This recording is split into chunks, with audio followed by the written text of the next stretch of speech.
Have you ever walked into a room and instantly known who was lying, who was in pain, and who was about to break, without a single word being spoken? You didn't ask for it. You didn't train for it. Yet, while everyone else reacts to the surface conversation, your brain is quietly cataloging micro-expressions, subtle shifts in posture, vocal pitch variance, and the exact moment someone's body language contradicts their words. Most people call this empathy. In popular culture, empathy is framed as a soft, passive, almost gentle quality. We treat it like a moral trait or a warm personality characteristic. That is a dangerous mistake. True, high-level empathy isn't a personality trait. It is a biological radar system. It is advanced perceptual acuity, the subconscious processing of thousands of micro-behavioral cues every single second. It is a psychological superpower. And like any real power, if you don't control it, it controls you. Here is the dark truth that nobody talks about. The human brain is hardwired to exploit unmanaged perceptual awareness. When you walk into a room and absorb every unexpressed emotion, every suppressed insecurity, and every hidden motive of the people around you, you aren't just feeling them, you are receiving intelligence. But because you've been told this is just sensitivity, you leave your system completely unguarded. You absorb the toxic load of everyone else's uncalibrated psychological states, and then you wonder why you feel drained, isolated, and instinctively compelled to retreat into solitude. You become the solitary empath. You withdraw not because you dislike people, but because your perceptual hardware is running at 100% capacity in a world operating at 10%.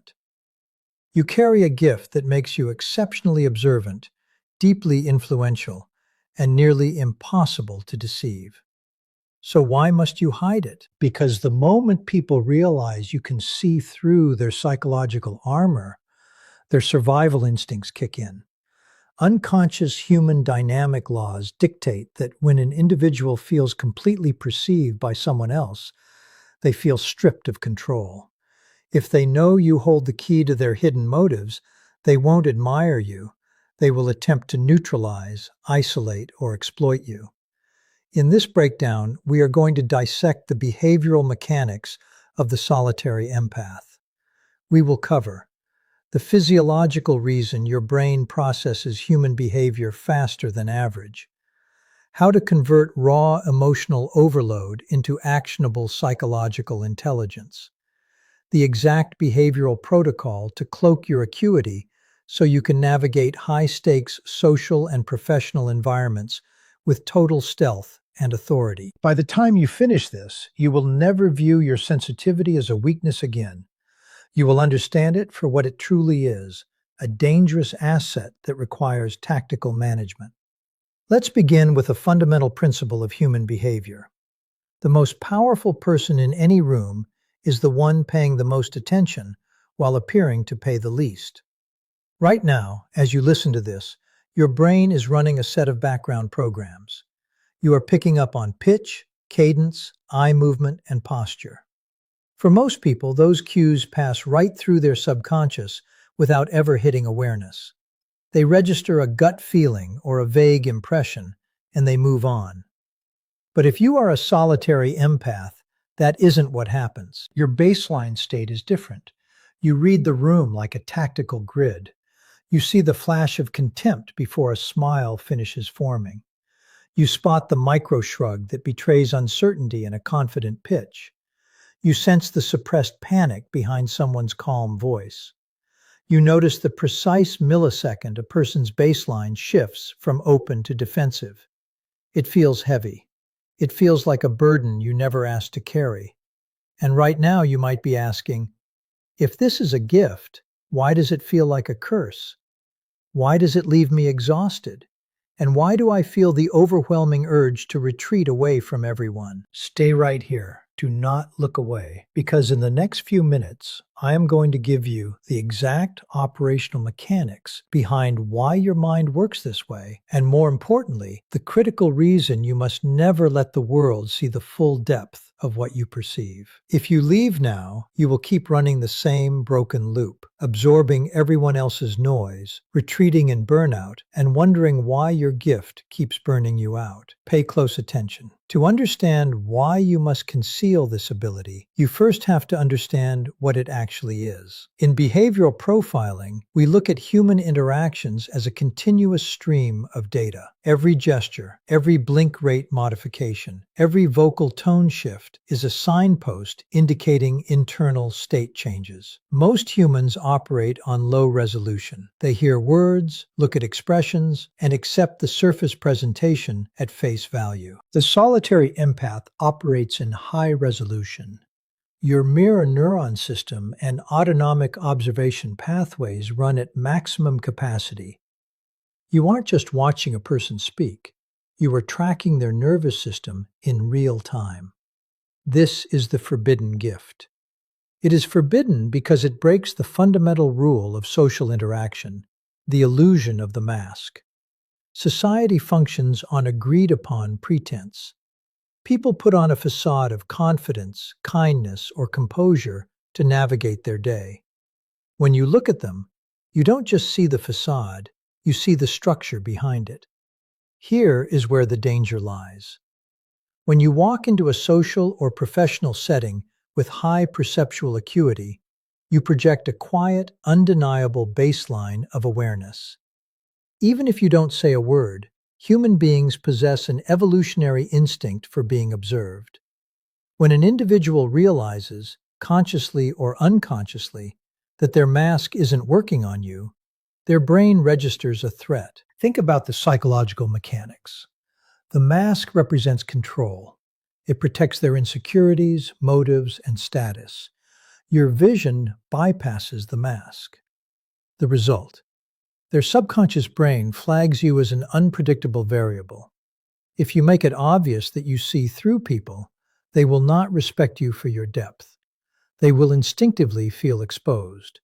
They will label you as intimidating, off-putting, or difficult. They will attempt to discredit your perceptions, push you to the fringe, or manipulate the dynamic to regain control. This is why so many empaths end up isolated. You were taught that being open and sensitive was a virtue, so you showed up with your radar fully visible. The world responded with pushback, and so you retreated into solitude to protect yourself. Solitude is a refuge, but total withdrawal is a waste of your capabilities. The solution is not to shut down your perceptual gift, it is to cloak it. You must learn the discipline of behavioral camouflage. Camouflage means you gather intelligence without broadcasting that you are gathering it. You maintain maximum internal acuity while projecting complete baseline normalcy. Here is your 3-step operational protocol. Down-regulate your outward reaction.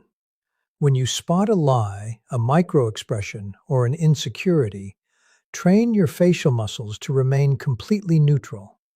Never give away that you just received a high-value data point.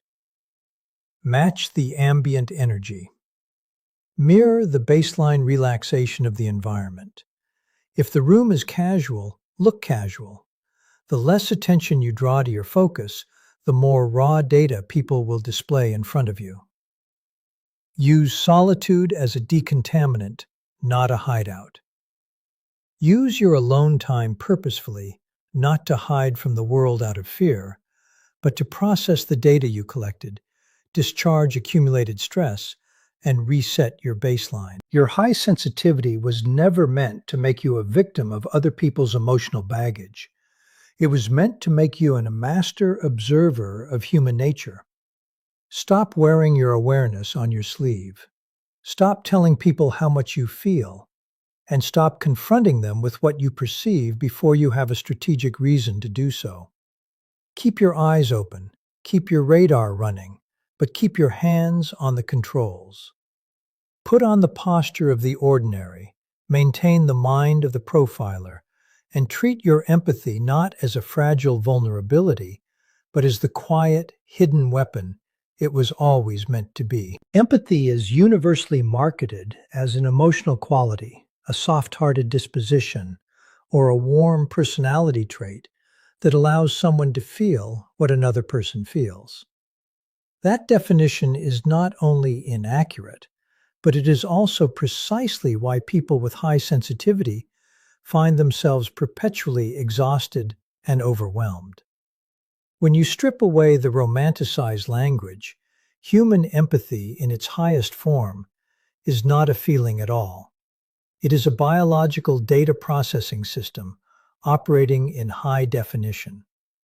It is hyper-acuity to thousands of subtle, non-verbal indicators that the human body continuously leaks into the environment every second of every day. Every individual you interact with carries an internal baseline. This baseline consists of their standard vocal pitch, breathing rhythm, blink rate, muscle tension, spatial positioning, and micro-gestural habits. Most people walk through the world operating on low resolution, receiving only the macro signals, the explicit words spoken, the broad smile, or the deliberate gesture. A high acuity observer, however, is constantly recording the variance between a person's baseline and their real-time behavioral adjustments. When a person tells a half-truth, their blink rate momentarily spikes or drops. When someone experiences a flash of suppressed anger, the micromuscles around the jaw compress for less than 1/5 of a second. When an individual feels insecure, their feet subtly turn toward the exit, or their hands move to cover their suprasternal notch. For the average person, these signals pass completely beneath conscious awareness, registering only as a vague, inexplicable gut instinct. For you, these signals are received in high fidelity. Your mirror neuron network and autonomic observation pathways operate at maximum capacity, continuously converting physical behavior into psychological intelligence. You are not simply listening to a conversation, you are decoding an ongoing stream of biological telemetry. You register the micro-expression of contempt before the conscious mind of the speaker can suppress it. You detect the vocal pitch shift that reveals anxiety long before the speaker admits to feeling nervous.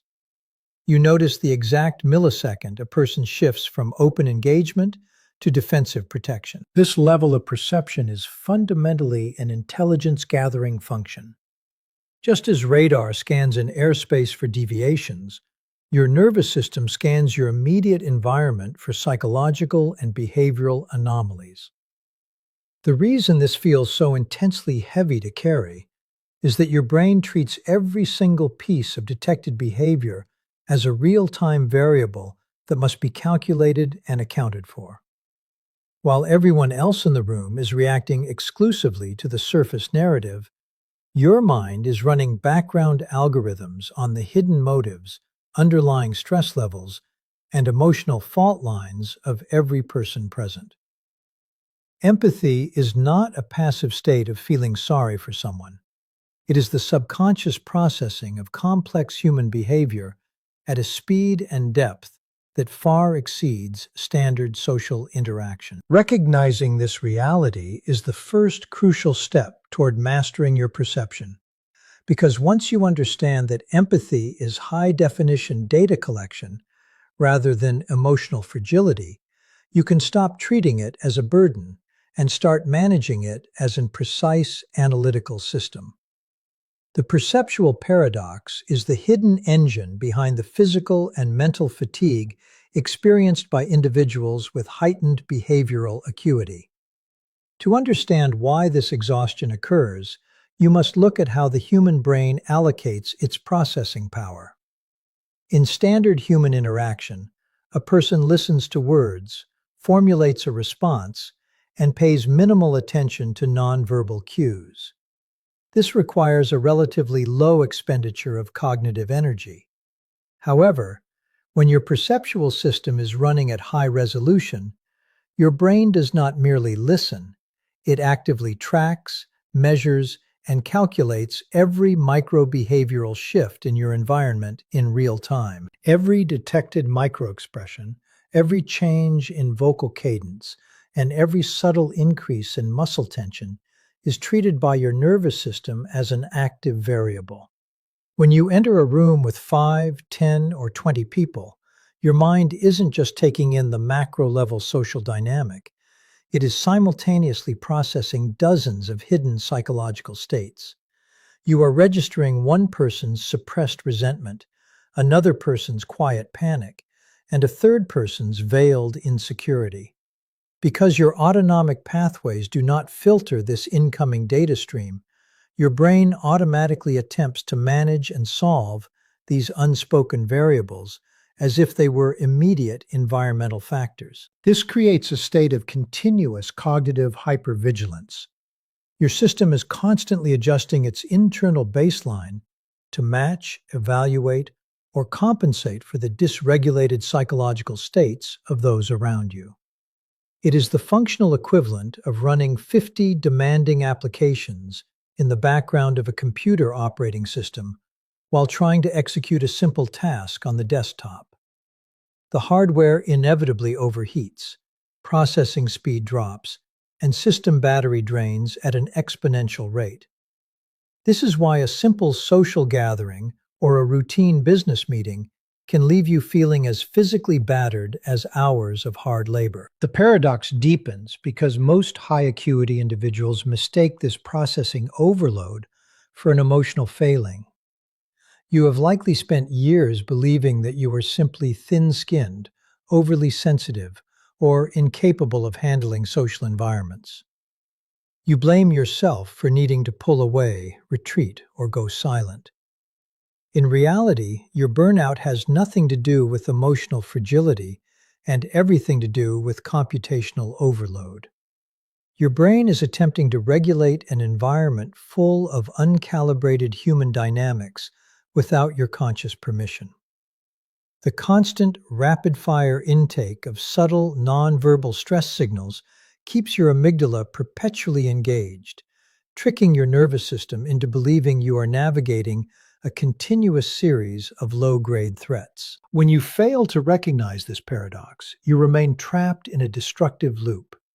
You enter a social setting, your perceptual hardware immediately begins harvesting high-definition behavioral data, your subconscious attempts to manage all the unexpressed stress in the room, and within an hour, your cognitive reserves are completely spent.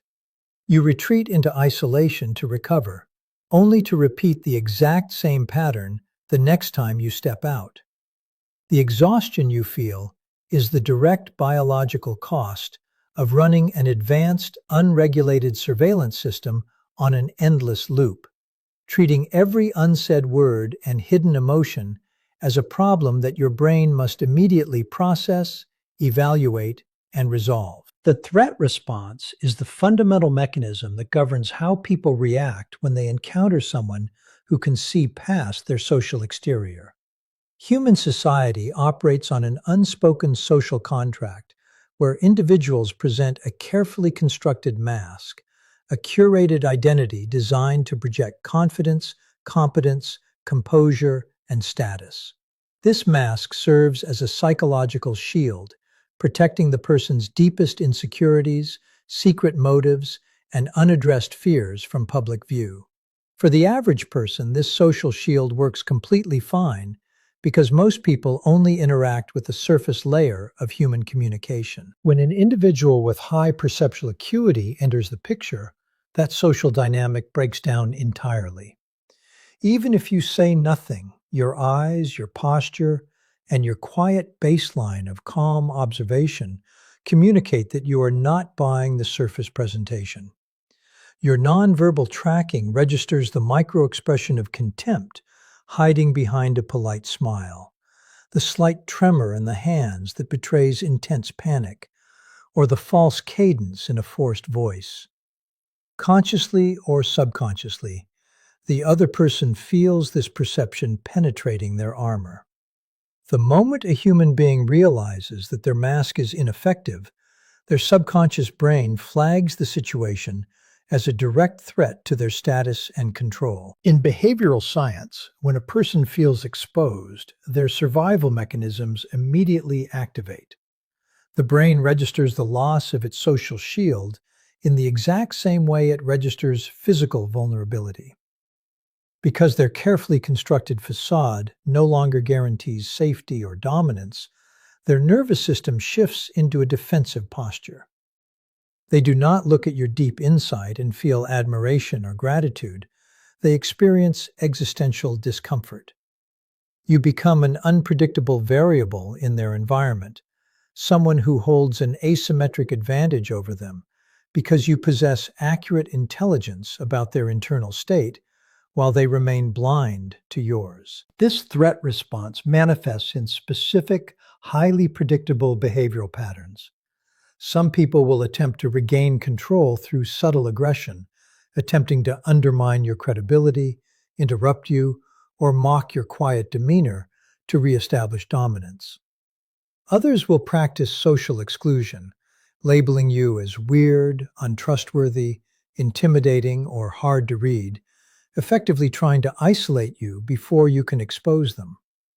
A third group will attempt to overcompensate through performative friendliness or aggressive charm, trying to probe your boundaries to see if they can manipulate what you know. Understanding this biological reaction is critical to navigating human dynamics.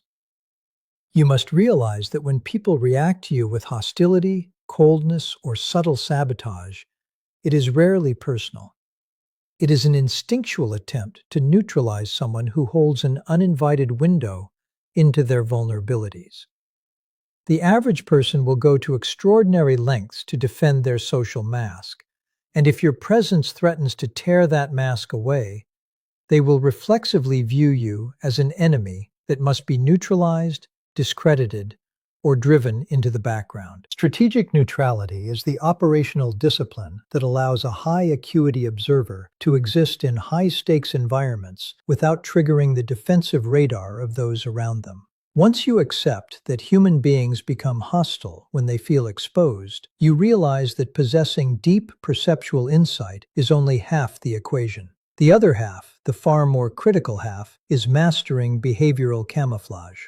Strategic neutrality is the practice of maintaining maximum internal situational awareness while intentionally projecting a completely unreadable, unremarkable, and non-threatening exterior. To execute this, you must first master your own physical output.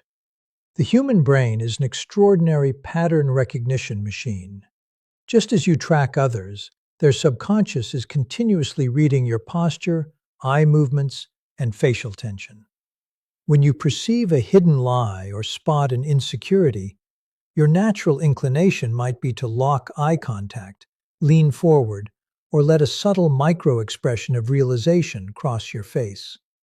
The moment you do this, you broadcast that you have acquired high-value data. Under the protocol of strategic neutrality, you do the exact opposite. When you catch a significant behavioral tell, your facial muscles must remain entirely relaxed, your breathing pattern must stay steady, and your posture must reflect total, casual indifference. This requires you to cultivate what behavioral profilers call a zero baseline presence. You do not project aggressive confidence, which invites challenge, nor do you project meek submissiveness, which invites exploitation. Instead, you project ambient normalcy.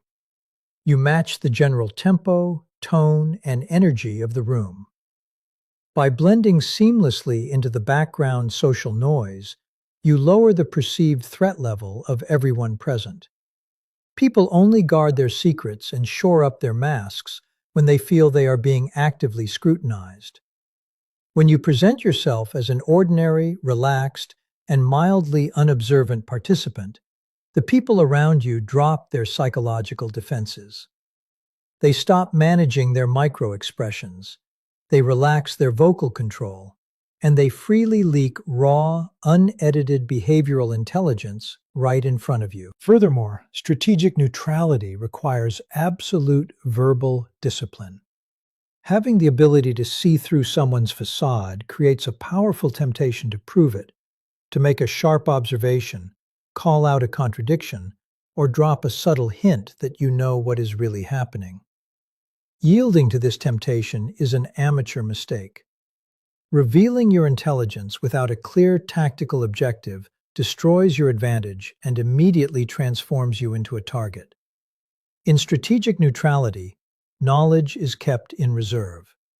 You collect the data, analyze the hidden motives, and store the intelligence without ever feeling the ego-driven need to display it. By practicing behavioral camouflage, you turn your perceptual acuity into a stealth operation.